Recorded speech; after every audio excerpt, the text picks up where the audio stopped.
Hi everyone, I am Dr. Lana Dalba. I am a faculty of orthodontics in Dubai. I have been teaching orthodontic residents for the past 10 years, and I would like to start with you this case series to share some of my cases and the way I do them, just to share with my residents and with all the orthodontic colleagues the way I do things. Mainly that we are now in this coronavirus quarantine, and I would like to keep the learning going for my residents and for everyone. So I hope you will find it useful. I am not going to share facial pictures to respect the privacy of the patients, but I will be sharing their CEF, and we will be able to assess their profile from that view, as well as the inclination of the teeth, which is always important for diagnosis and treatment plan. I hope you will find this case series useful, and please let me know in the comments below if you have any questions, and I will be more than happy to answer them for you. Let's get started.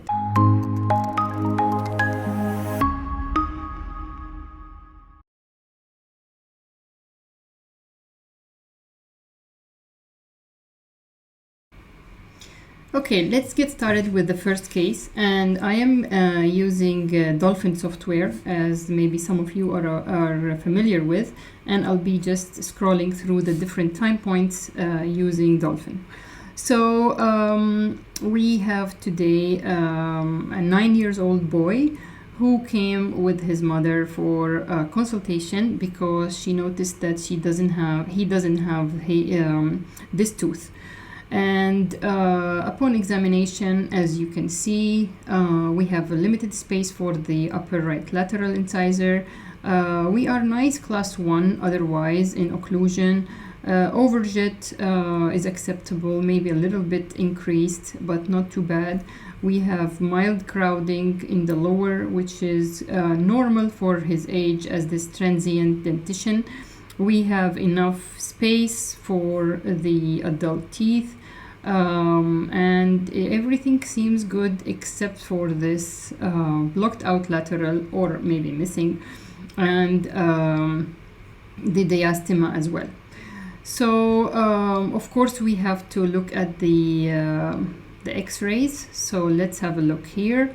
Let's start with the pano. At least we want to confirm from the pano that he does have the lateral, and sorry for the quality of this x-ray, it's not very clear, but we can see that we have the lateral incisor here, so it's not congenitally missing, but it seems to be not erupted due to crowding, because it seems to be very wide compared to the space available.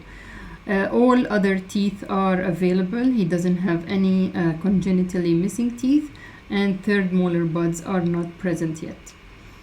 Looking at the CEF, we can see that his upper and lower teeth are proclined, and he has more full profile, I would say.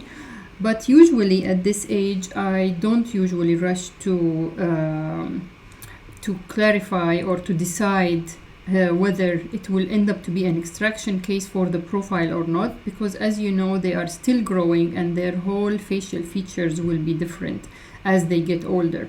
So I'm not too excited to decide on extraction now. This will come later on.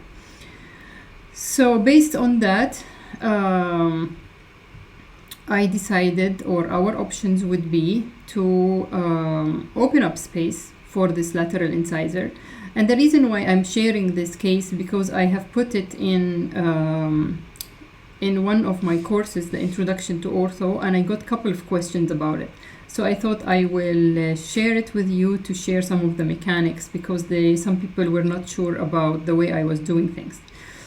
So for this case, I decided just to focus on my primary goal, which is opening up space for this lateral and allowing this lateral to erupt, and then let go of the patient for a while until he is in adult teeth, and then we will decide whether he will need maybe extraction for the profile, or maybe just he will be a normal kid who will never need braces anymore. So the treatment need was for me to help the lateral, because if I leave it, it might erupt palatally, and then he will definitely need braces later on, and the root torque will be an issue, and so on. So I decided to follow a simple mechanics, and usually in those mixed dentition cases, I always think very limited. I want to do the minimum and get out of it with the least amount of work.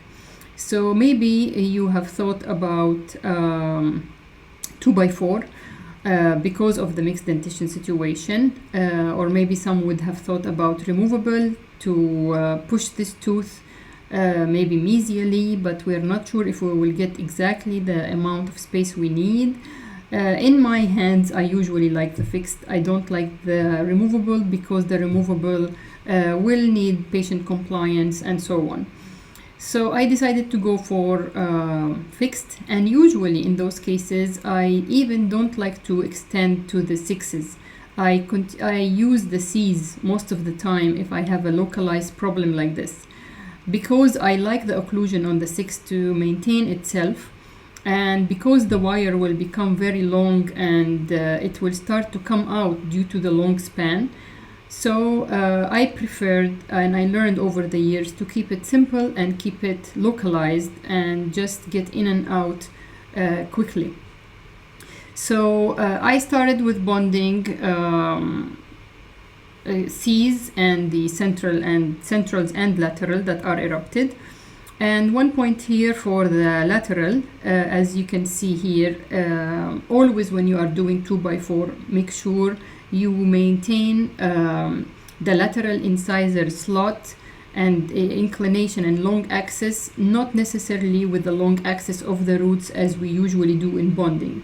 Reason being is that it's very close to the roots of the canine that's still there. So let me go back here to the panel to inform you more about this, to show you here. So we can see here, see this canine bud or the canine tooth is erupting, and it is very close to the lateral root. So if you put the bracket in the normal position and then it expresses itself, it will bring the root distally, and this will be close to the canine crown and might lead to root resorption. Now I agree that this is a 2D image and we're not sure of where the overlap is happening really or not, but just to be on the safe side, it's better always not to put the inclination of your bracket positioning for the lateral in the ideal position until the canine is more down and away from the root of the lateral. So going back to our initial bonding, so I started with a 16 night tie, and one thing I forgot to say was about the midline. So as you can see here, the midline is, with the diastema, we need to follow the left central and bring this central to it. So here I just put a figure 8 between the two centrals, just to kind of get them a bit close to each other. Although looking back at it, and I always like to actually look back at my cases because I learn from my mechanics and what I do in the clinic. Sometimes when you are in the clinic, you don't think thoroughly things as the patient's flow is very high. So probably I have put this figure 8 to start closing the space, but now that I look at it, it doesn't need a reciprocal space closure. It actually needs this central to go to the left, and this will help the space to open. In any event, this was just a small one. It wasn't very active. And here, as I said, see the slot between the C and the lateral is kind of passive, and as well between the central. Of course, because the central is tipped, so it looks like there is an activity. The activity is coming in the wire from the central tip rather than the lateral. Lateral is kind of passive with the canine. Then after 1 month, I was able to go to 16 SS wire, and here I used my anchorage unit to be the C, lateral and central over here, and then I had put 2 units power chain from the right central to the left central, so the power chain will pull the right central to the left and get my midlines on, and will also open up space here for the lateral, and looks like the canine bracket has fall off. Now, always this discussion about the baby teeth bonding, and I know some faculty are against baby teeth bonding for some reason. The way I was trained at UOP is that we can bond on baby teeth, like use them before you lose them. There is no harm of putting small amounts of pressure on the baby teeth, because it will not harm them. It will not lead to more root resorption as some people think. So I usually use them, to be honest, and I didn't have any issues. If I lose them, I lose them because the root resorption anyway, it's time for them to go. So I don't have this fear. And anyway, we always move them around. If you use a quad helix, you are expanding what? You are moving those teeth buccally, right? So we do push on them sometimes, and it's fine. So here I was in 16SS. After a month and a half, I was in 16SS still. And this is another thing I want to say about. I always like to keep my mechanics simple. I have learned a lesson from one case when I went to heavier rectangular wires unnecessarily. It led to side effects of proclination and increased overjet. So I learned when I have a class 1 and there is no need for retraction, for example, or torque control of the incisors, to stay in undersized wires. Really, it helps a lot to avoid side effects of rectangular wires. So believe it or not, throughout this case until the end, I am in 16SS and I finish with it. So here I am in 16SS and I have put open coil because I want to open up more space, and we can see that the central, now the diastema is closed and the alignment is good over here, and we are just now waiting for this lateral to come in. And as we can see, I have put open coil, and طبعا when you put open coil, don't put a huge open coil that's extremely active. Just put a small one that's a little bit of pressure in order to avoid excessive amount of force on the baby tooth, mainly that there is no tooth behind it to hold it, so it can flare out actually. And of course I cinch back and I keep it a bit longer to keep the activity of the open coil, but in order also to avoid the wire from shifting.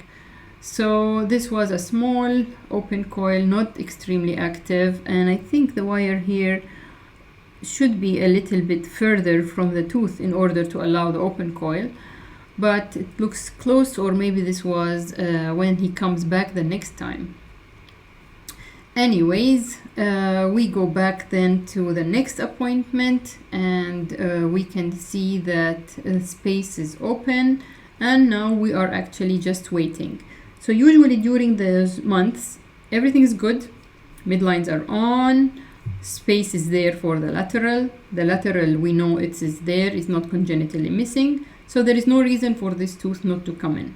So from January till June, all what we were doing was waiting, and we were observing with the periapical, maybe after 3 or 4 months, probably after 3 months. I don't have a record of it here, but we saw that the tooth is coming closer, and we do feel the bulge, and we see the shadow of the tooth anyway while you are examining the patient.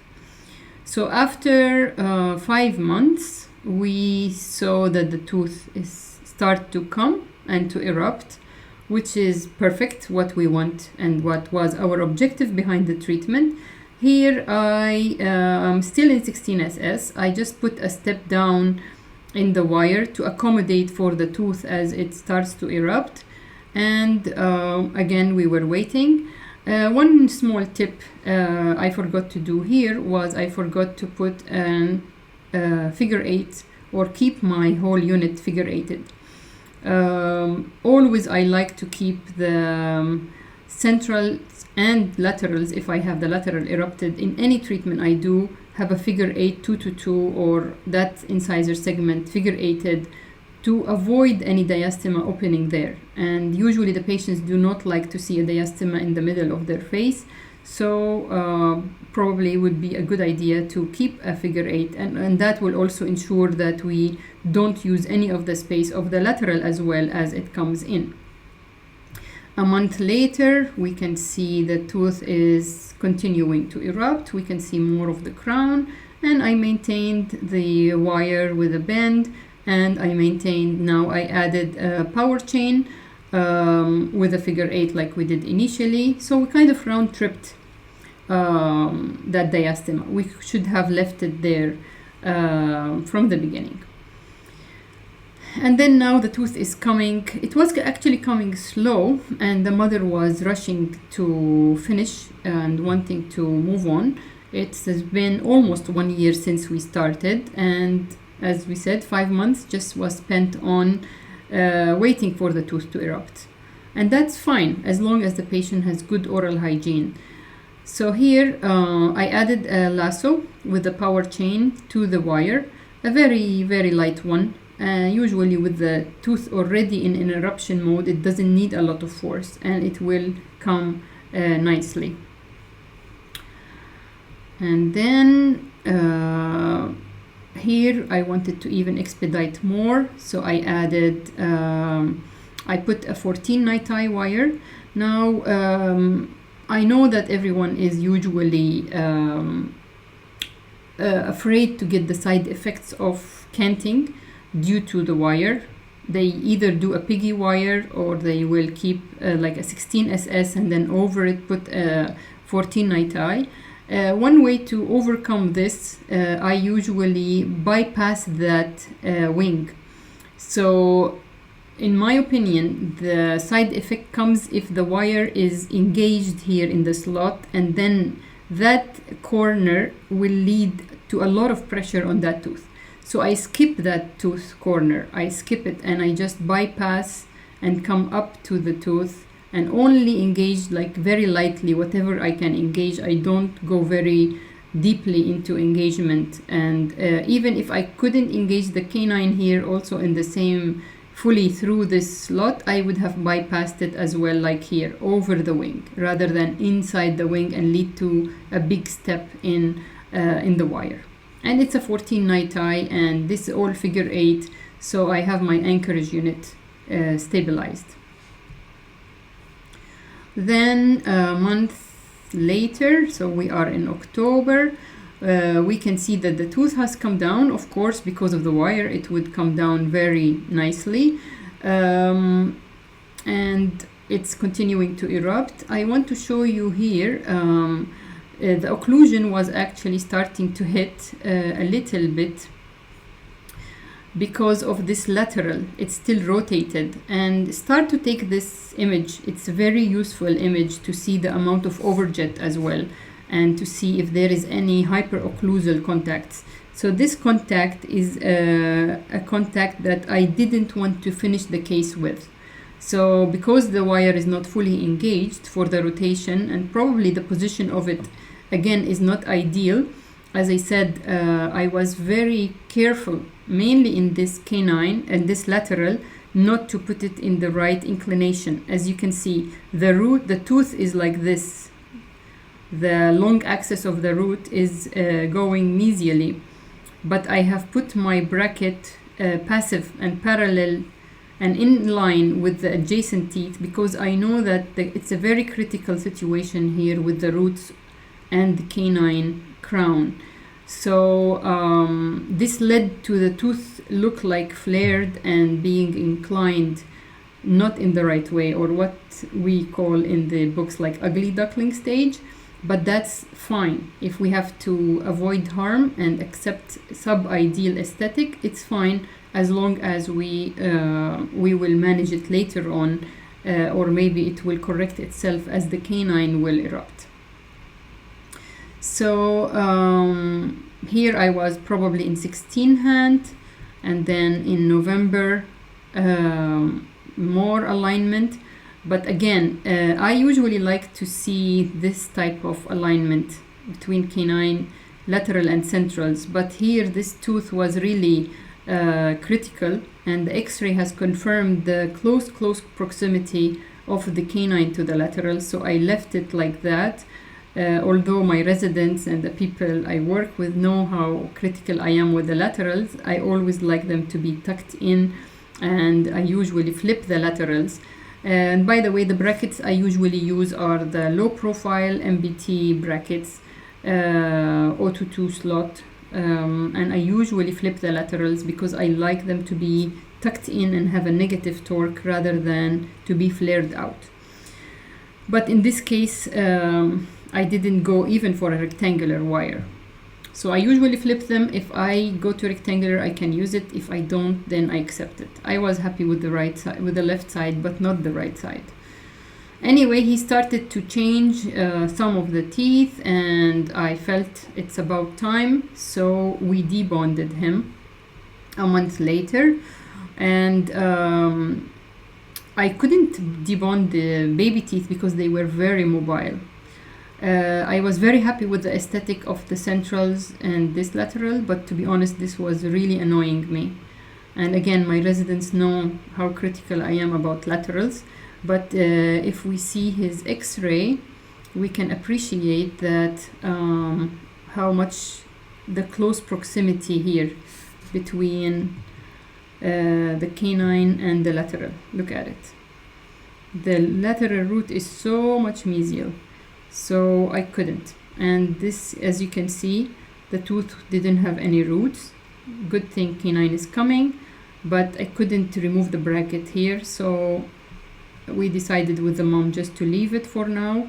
And anyway, the tooth will exfoliate and the bracket will be with it. It was unusual. It doesn't usually happen with me like that, but every case is different. Same thing here, although it's not as much as root resorption, but still it was mobile and was painful. As you know, when you remove the brackets, it can be painful.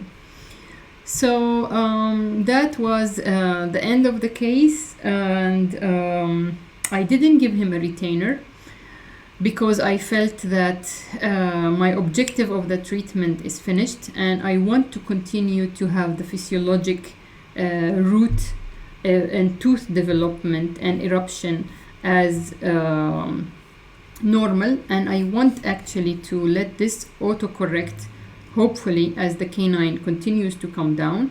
And anyway, I will continue to evaluate him as he gets older, and we can see that he actually has had better alignment in the lower incisors compared to the initial, without doing anything in the lower. So I felt, although we spent around a year and a half in a simple treatment, what looks like a simple treatment, but those cases we have to predict that it will take time because we are waiting for the tooth to erupt. And I didn't need to bond the posterior teeth, I didn't increase the caries risk of the molars, and I also want to keep the molars to be able to have good occlusion as the facial bone is growing, and to continue to have a good stable occlusion. And looks like to me that he might never need any more braces, unless this lateral continues to be annoying to me. So we will monitor. As I said, he's a bit protrusive, but that also to be reassessed later on as he gets older and as his facial characteristics start to become more clear. We will make a decision at the time. But for the meantime, all is good for now. So I hope you find this case useful. As I said, many people ask me about that I'm using baby teeth when I presented the part of this case in the Introduction to Ortho course.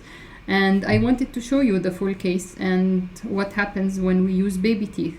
As long as we keep our forces minimum, there shouldn't be any harm to the baby teeth.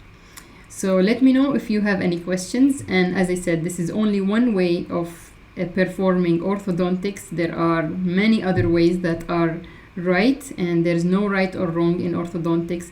As long as we maintain and respect bone biology and facial aesthetic, we should be fine. Thank you so much for watching, and see you for the next case soon.